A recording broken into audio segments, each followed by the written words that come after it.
मंजिल उन्हीं को मिलती है जिनके सपनों में जान होती है। पंख तो यूं ही फड़फड़ाते हैं, हौसलों से उड़ान होती है। पंख तो यूं ही फड़फड़ाते हैं, हौसलों से उड़ान होती है। आप सभी का स्वागत है एमएसबी एकेडमी के यूट्यूब चैनल में। आज आप सभी को मैं और मेरे परिवार की तरफ से हैप्पी न्यू ईयर 2023 का हार्दिक अभिनंदन, हार्दिक स्वागत है।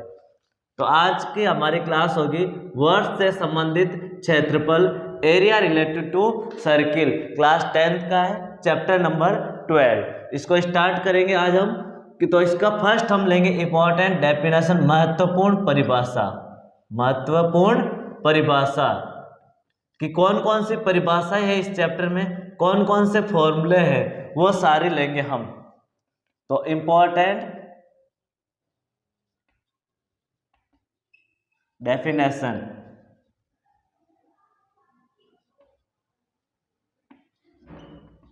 इंपॉर्टेंट डेफिनेशन, वर्थ से संबंधित कौन कौन से इंपॉर्टेंट डेफिनेशन है, वर्थ को हम विस्तार से जानेंगे। वर्थ क्या होता है और उसकी डेफिनेशन किस प्रकार देंगे। सबसे पहले मैंने एक वर्थ बनाया, तो इसकी डेफिनेशन क्या होगी। ये एक वर्थ बनाया, इस वर्थ की परिभाषा क्या होगी। वर्थ होता क्या है, तो एक फिक्स पॉइंट, एक स्थिर बिंदु से, यानी एक हमारे पास स्थिर बिंदु है, एक फिक्स पॉइंट है। इस फिक्स पॉइंट से इक्वल डिस्टेंस पर, समान दूरी पर बहुत सारे बिंदुओं के समूह को, एक स्थिर बिंदु से समान दूरी पर स्थित बिंदुओं के समूह को हम क्या कहते हैं, वर्थ कहते हैं। इंग्लिश में हो जाएगा ए सेट ऑफ पॉइंट्स, यानी एक set of points equi distance from a fix point, यानी एक फिक्स पॉइंट से इक्वल डिस्टेंस पे बहुत सारे बिंदुओं का क्या हो, समूह हो। तो वर्थ की परिभाषा क्या हो जाएगी, एक स्थिर बिंदु से समान दूरी पर स्थित बिंदुओं के समूह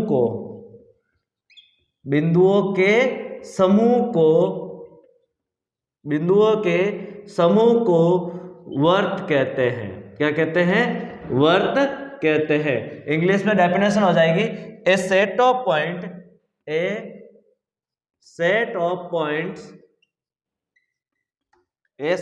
point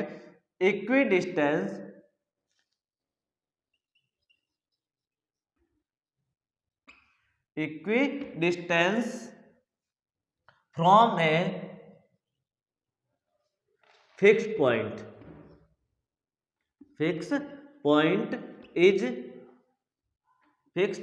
is called circle.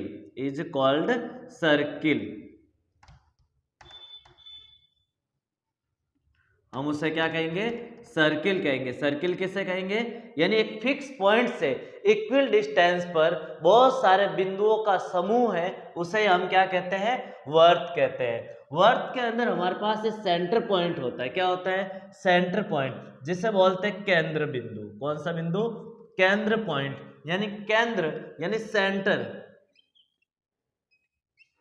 Centre या केंद्र क्या होता है, ए फिक्स पॉइंट, स्थिर बिंदु को, वर्त में स्थिर बिंदु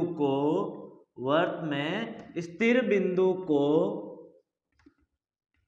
वर्त का केंद्र कहते हैं। जो हमारे पास फिक्स पॉइंट है, उस फिक्स पॉइंट को ही केंद्र कहते हैं, जहां से इक्वल डिस्टेंस पे बहुत सारे बिंदु है। यानी इस फिक्स पॉइंट को इंग्लिश में डेफिनेशन हो जाएगी ए fix point of the circle, A fix point of the circle, a fixed point of the circle is called the center। यानी इस फिक्स पॉइंट को हम क्या कहते हैं, सेंटर कहते हैं। ये हमारा सेंटर पॉइंट है, जिसको मैंने O से नाम दिया। किससे नाम दिया मैंने, सेंटर पॉइंट को O से नाम दिया। सेंटर पॉइंट को O से, और यहां से सेंटर पॉइंट से एक फिक्स बिंदु से यहां तक सरकमफ्रेंस तक की डिस्टेंस को इस स्थिर बिंदु से एक स्थिर बिंदु से जो हमारे पास एक परिधि पर स्थित बिंदु के बीच की दूरी को यानी इस लाइन सेगमेंट को त्रिज्या कहते हैं। क्या कहते हैं? त्रिज्या। तो त्रिज्या की परिभाषा क्या हो जाएगी? वर्त की परिधि पर स्थित, वर्त की परिधि पर स्थित बिंदु, वर्त की परिधि पर स्थित बिंदु, वर्त की परिधि पर स्थित बिंदु से, वर्त की परिधि पर स्थित बिंदु को केंद्र से जोड़ने वाली लाइन, केंद्र से जोड़ने वाली लाइन, केंद्र से जोड़ने वाले रेखाखंड, जोड़ने वाले रेखाखंड वर्त की त्रिज्या कहलाती है, वर्त की त्रिज्या कहलाती है।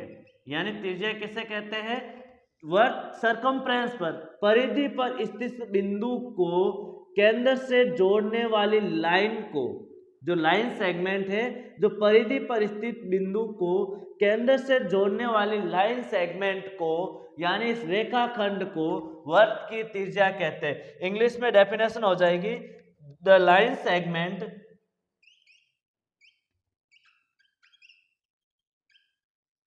the line segment joining the center to the point on the circumference,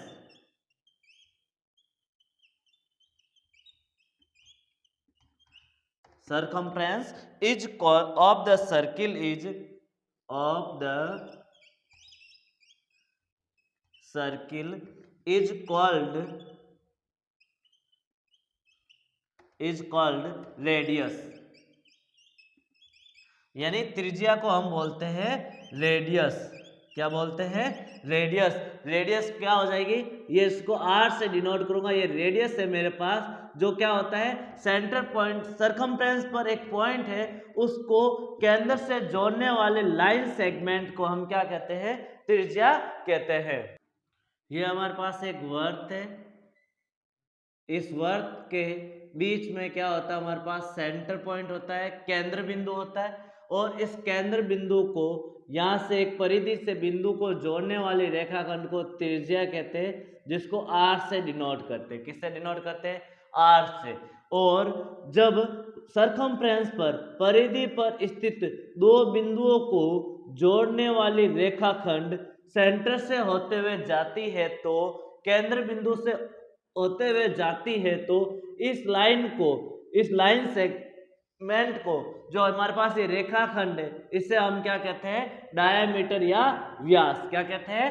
diameter या व्यास। तो व्यास की डेफिनेशन यानी डायामीटर, डायामीटर यानी व्यास। व्यास क्या होता है हमारे पास कि वर्त की परिधि पर स्थित दो बिंदुओं को, वर्त की परिधि पर स्थित, परिधि पर स्थित दो बिंदुओं को, दो बिंदुओं को जोड़ने वाले रेखाखंड, दो बिंदुओं को जोड़ने वाला रेखाखंड जो वर्त के केंद्र से होकर गुजरता है, वर्त के केंद्र से होकर गुजरता है, वर्त का व्यास कहलाता है। वर्त का क्या कहलाता है? व्यास कहलाता है। व्यास किसे कहते हैं? जो वर्त की परिधि पर स्थित दो बिंदुओं को जोड़ने वाला रेखाखंड जो केंद्र बिंदु से होकर जाता है, उसे हम लाइन सेगमेंट को ही व्यास कहते हैं, यानी डायामीटर। इसकी डेफिनेशन क्या हो जाएगी डायामीटर की? The line segment, the line segment joining two points on the circumference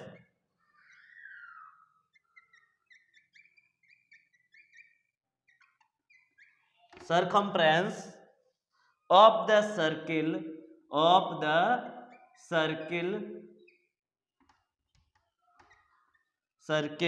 passes passing through the center of the circle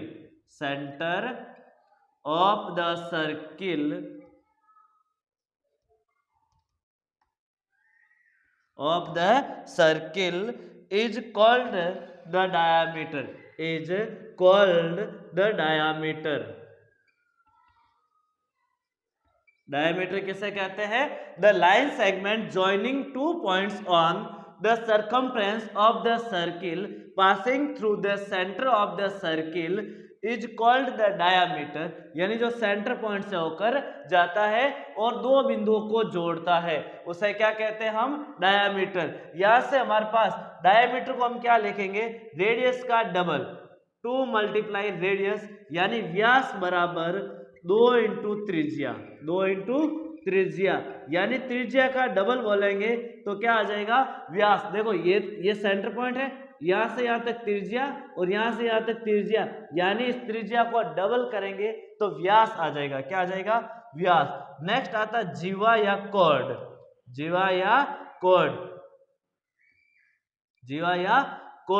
जीवा क्या होती है? वृत्त की परिधि पर स्थित दो बिंदुओं को जोड़ने वाली रेखाखंड को ही हम क्या कहते हैं? जीवा। ओनली दो बिंदुओं को जोड़ने वाले रेखाखंड, कहीं पर भी हो सर्कमफ्रेंस पे दो बिंदुओं को जोड़ने वाले रेखाखंड को हम क्या कहते हैं? जीवा कहते हैं। तो वृत्त की परिधि पर स्थित दो बिंदुओं को जोड़ने वाला रेखाखंड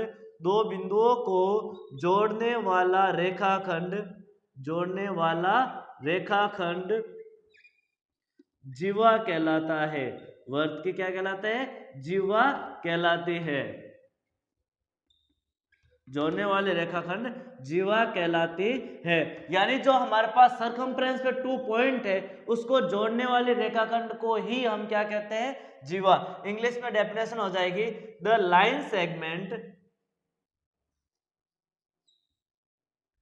line segment joining 2 points on the circumference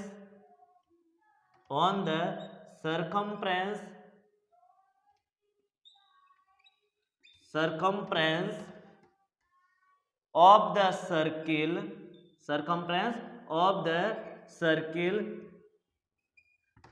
is called chord of circle।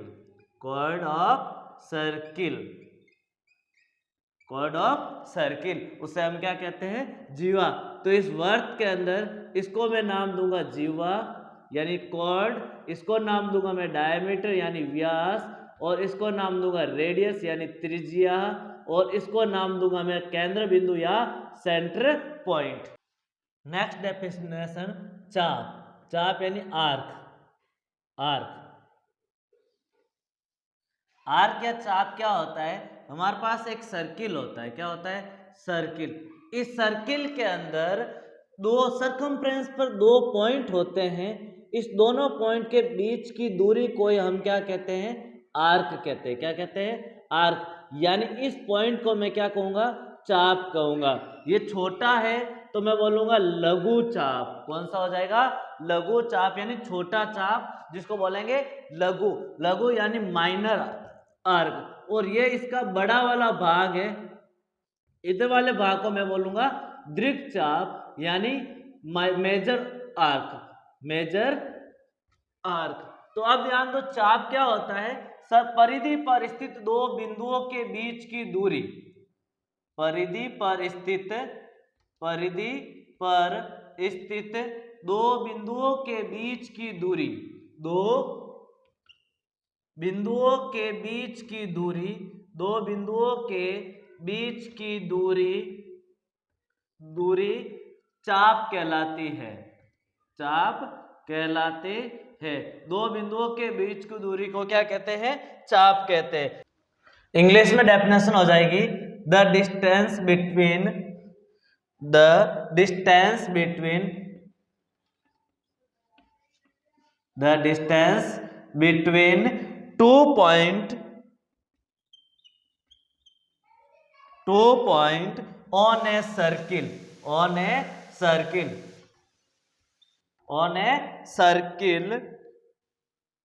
is called an arc यानी हम इसे क्या कहेंगे, आर्क कहेंगे। आर्क किसको कहेंगे, वृत्त की परिधि पर स्थित दो बिंदुओं के बीच की दूरी क्या कहलाती, आर्क कहलाती। इसको लघु आर्क कहते हैं, लघु चाप में माइनस आर्क, और इसको बोलेंगे मेजर आर्क यानी मेजर आर्क, यानी हमारे पास क्या हो जाएगा, दीर्घ चाप हो जाएगा। क्या हो जाएगा, दीर्घ चाप हो जाएगा, मेजर आर्क। और इसको क्या बोलेंगे, माइनर आर्क बोलेंगे हम। अब हमारे पास लास्ट डेफिनेशन आती है सकेंद्रीय वृत्त। सकेंद्रीय वृत्त, अब बताओ सकेंद्रीय वृत्त क्या होता है। वृत्त, दो वृत्त है, दो या दो से अधिक वृत्त जिसका केंद्र बिंदु एक ही हो, दो या दो से अधिक वृत्त जिसका केंद्र बिंदु सेंटर पॉइंट एक ही हो, उसे हम क्या कहते हैं, सकेंद्रीय वृत्त यानी कॉन्सेंट्रिक वृत्त, concentric circle, concentric circle, concentric circle. Concentric circle क्या होता है, दो या दो से अधिक, दो या दो से अधिक, दो या दो से अधिक वृत्त जिसका केंद्र बिंदु एक ही हो, जिसका केंद्र बिंदु एक ही हो, सकेंद्रीय वृत्त कहलाते हैं, सकेंद्रीय वृत्त कहलाते हैं। सकेंद्रीय वृत्त किसे कहते हैं, दो या दो से अधिक वृत्त जिसका केंद्र बिंदु एक ही हो, सकेंद्रीय वृत्त कहलाते हैं। टू और more than two circles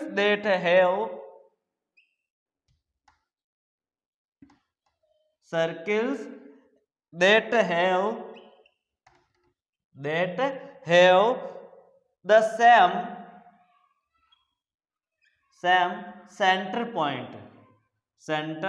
point, यानी दो या दो से अधिक, टू और more than two circles that have the same center point that is called the concentric circle. ये हो जाएगी हमारे पास सर्किल की जितनी भी थी डेफिनेशन। अब हम लेंगे सर्किल के फॉर्मूले, कितने हमारे पास फॉर्मूले, वो सारे फॉर्मूले लेंगे। इंपॉर्टेंट फॉर्मूले,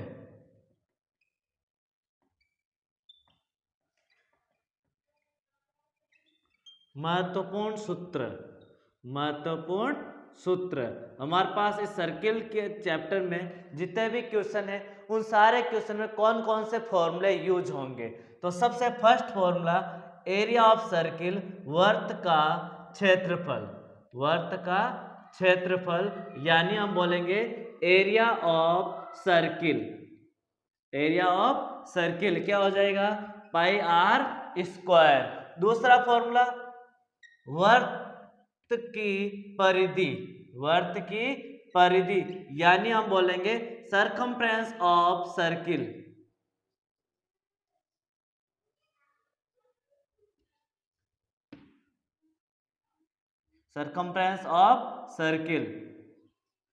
क्या हो जाएगा हमारे पास circumference of circle, 2 pi R, circumference of circle 2 pi are.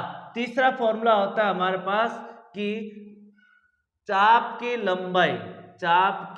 लंबाई, जो हमारे पास चाप होता है, वृत्त के अंदर जो चाप होता है, जो आर्क होता है, उस आर्क की लेंथ, ये हमारे पास आर्क है, इस आर्क की लेंथ कैसे ज्ञात करेंगे, length of arc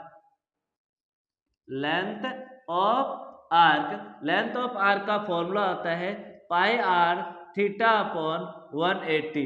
length of arc क्या होता है, pi R theta upon 180। Next formula है त्रिज्या खंड का क्षेत्रफल। त्रिज्या खंड का क्षेत्रफल। अब त्रिज्या खंड होता क्या है? सबसे पहले त्रिज्या खंड यानी दो रेडियस और एक आर्क से मिलकर बनता है त्रिज्या खंड। ये होता है हमारे पास त्रिज्या खंड। जो मेरे सेड पोर्शन क्या, ये त्रिज्या खंड है, इसको बोलेंगे माइनर और इसको बोल देंगे मेजर त्रिज्या खंड। यानी त्रिज्या खंड का क्षेत्रफल होता है pi R square theta upon 360। Area of sector, area of sector, area of sector का फॉर्मूला क्या हो गया? Pi R square theta upon 360। अब मेरे पूछ लिया दीर्घ त्रिज्या खंड का क्षेत्रफल, ये तो लघु का है। दीर्घ त्रिज्या खंड का क्षेत्रफल, दीर्घ त्रिज्या खंड का क्षेत्रफल, दीर्घ त्रिज्या खंड का क्षेत्रफल क्या होता है? Pi R square 360 minus theta upon 360। अब यहां पर मैंने क्या लिखा, ध्यान से देखना, हमें ये दीर्घ त्रिज्या खंड चाहिए, तो दीर्घ त्रिज्या खंड के अंदर थीटा कितने डिग्री का बन रहा है? तो थीटा ये वाला बन रहा है, और ये कौन सा थीटा है? मेजर है, बड़ा वाला। और बड़ा वाला थीटा कैसे ज्ञात करेंगे? 360 में से इसको माइनस कर दूं, ये वाला आ जाएगा, क्योंकि एक सेंटर पर 360 डिग्री का कोण बनता है, उसमें से हमारे पास ये थीटा है, तो ये हो जाएगा 360 माइनस थीटा। फॉर्मूला यही है, केवल थीटा की वैल्यू बड़ी वाली लेनी है तो दीर्घ का हो जाएगा, और छोटी वाले लेंगे तो लघु का हो जाएगा। यानी area of major sector, area of major sector. Next six formula है हमारे पास वर्तखंड का क्षेत्रफल।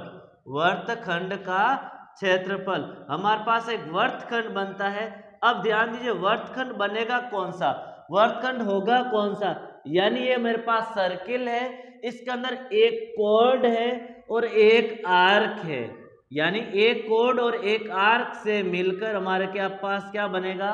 वर्तखंड, यानी सर्किल सेगमेंट। सर्किल सेगमेंट इसको बोलेंगे मैं वर्तखंड। सर्किल का भाग है, खंड का अर्थ क्या होता है? भाग। तो वर्तखंड यानी ये सर्किल का भाग है, जो दो हमारे पास किससे मिलकर बनता होता है? ओनली कॉर्ड और आर्क से मिलकर बनेगा, उसे क्या बोलेंगे हम? वर्तखंड या सर्किल सेगमेंट। और इस सर्किल सेगमेंट के अंदर ये रेडियस है और यहाँ पर थीटा डिग्री का एंगल बनता है, तो फॉर्मूला हो जाएगा pi R square theta upon 360 minus 1/2 R square sine theta. ये किसका फॉर्मूला हो गया हमारे पास? वर्तखंड का क्षेत्रफल। वर्तखंड ये वाला भाग बन रहा है, और आपको दीर्घ वर्तखंड का क्षेत्रफल पूछ ले तो हम क्या करेंगे? सर्किल में से इस लघु वर्तखंड को क्या कर दे? माइनस। देखो ये सर्किल है, इस सर्किल में से मैं इस वाले भाग को हटा दूंगा, तो मेरे पास दीर्घ वर्तखंड का क्षेत्रफल आ जाएगा। यानी हम बोलेंगे नेक्स्ट, इसको बोले area of circle segment. Circle segment. अब दीर्घ वर्तखंड का क्षेत्रफल, दीर्घ वर्तखंड का क्षेत्रफल, दीर्घ वर्तखंड का क्षेत्रफल। अब दीर्घ वर्तखंड का क्षेत्रफल क्या हो जाएगा?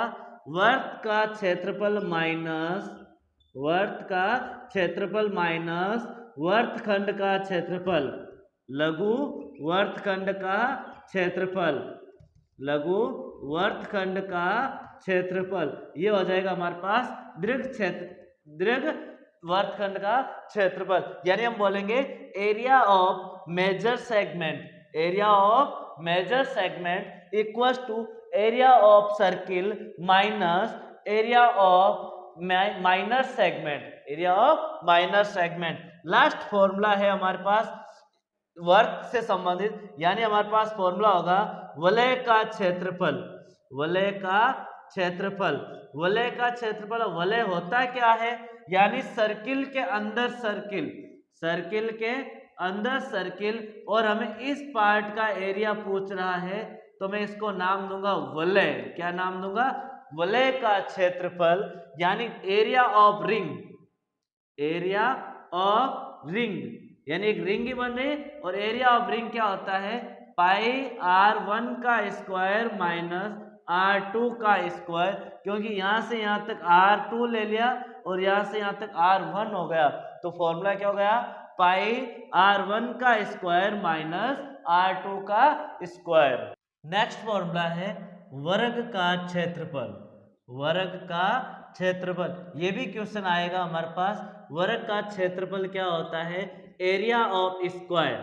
Area of square, area of square क्या होता है भुजा का स्क्वायर, या मैं बोल सकता हूं साइड स्क्वायर। क्या बोल सकता हूं साइड का स्क्वायर। इंग्लिश में हो जाएगा साइड स्क्वायर और हिंदी में हो जाएगा भुजा स्क्वायर, दोनों ही फॉर्मूले सेम है। नेक्स्ट आता है हमारे पास अगला क्वेश्चन वर्ग का विकीर्ण। वर्ग का विकीर्ण, diagonal of square. Diagonal of square, diagonal of square क्या होता है √2 इंटू साइड। साइड को बोलते हैं भुजा, √2 इंटू साइड, ये हो जाएगा वर्ग का विकीर्ण। अगला क्वेश्चन त्रिभुज का क्षेत्रफल। त्रिभुज का क्षेत्रफल, त्रिभुज का क्षेत्रफल यानी हमारे पास area of triangle. Area of triangle, area of triangle equilateral triangle. किसका इक्विलैटरल ट्राइंगल का फॉर्मूला आता है √3/4 साइड का स्क्वायर। किसका होता है इक्विलैटरल ट्राइंगल का एरिया। ये किसका एरिया है इक्विलैटरल ट्राइंगल का एरिया। नेक्स्ट क्वेश्चन हमारे पास आएगा आयत का क्षेत्रफल। आयत का क्षेत्रफल, आयत का क्षेत्रफल क्या होता है area of rectangle. Area of rectangle, area of rectangle होता है लेंथ इनटू ब्रेथ। ये हमारे पास जितने भी फॉर्मूले थे इस एक्सरसाइज में काम आएंगे, सारे फॉर्मूले हो गए हमारे पास। अब हम नेक्स्ट क्लास में इस एक्सरसाइज को स्टार्ट करेंगे 12.1 एक्सरसाइज और 12.2 को। तो इस क्लास को अच्छे से देखना, फॉर्मूले याद करना, जिससे हम 12.1 एक्सरसाइज और 12.2 एक्सरसाइज को इजीली सॉल्व कर सके।